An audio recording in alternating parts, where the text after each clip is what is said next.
Let's practice some daily use English sentences. And our first sentence is मला माहित आहे की तू माझ्यासाठी काहीही करू शकतोस. आपण एखाद्याला बोलतो, मला माहित आहे की तू माझ्यासाठी काहीही करू शकतोस. तर हे सेंटेन्स इंग्लिशमध्ये कसं बोलायचं? I know you can do anything for me.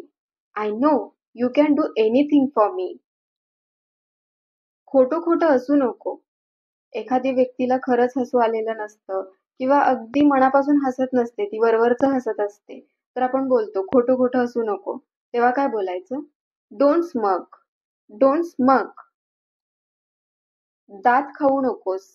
एखाद्याला सवय असते दात खाण्याची, तेव्हा आपण बोलतो दात खाऊ नकोस.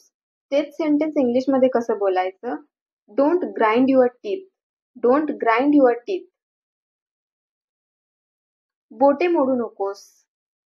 बोटे मोडू नकोस साठी इंग्लिशमध्ये काय बोलायचं? Don't crack your knuckles. Don't crack your knuckles. मी तुला जाऊ देणार नाही. एखाद्याला आपल्याला जाऊ द्यायचं नसेल कुठेतरी, तर आपण बोलतो की मी तुला जाऊ देणार नाही. तर हेच सेंटेन्स इंग्लिशमध्ये कसं बोलायचं? I will not let you go. I will not let you go. तुम्हाला कोणाला भेटायचे आहे? Who do you want to meet? Who do you want to meet? मी तुम्हाला काहीतरी विचारत आहे. एखाद्या व्यक्तीला आपण काहीतरी विचारत असतो आणि समोरून ती व्यक्ती बोलत नसते किंवा आपल्याकडे लक्ष नसतं त्या व्यक्तीचं, तेव्हा आपण बोलतो की मी तुम्हाला काहीतरी विचारत आहे. तर हेच सेंटेन्स इंग्लिशमध्ये कसं बोलायचं? I am asking you something. I am asking you something. तू तिथे नव्हतास. You were not there.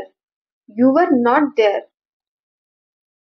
मी ट्रॅफिक मध्ये अडकलो आहे. हे सेंटेन्स इंग्लिशमध्ये कसं बोलायचं? I am stuck in traffic. I am stuck in traffic. हे सगळं मला नको सांगूस. Don't tell me all this. Don't tell me all this.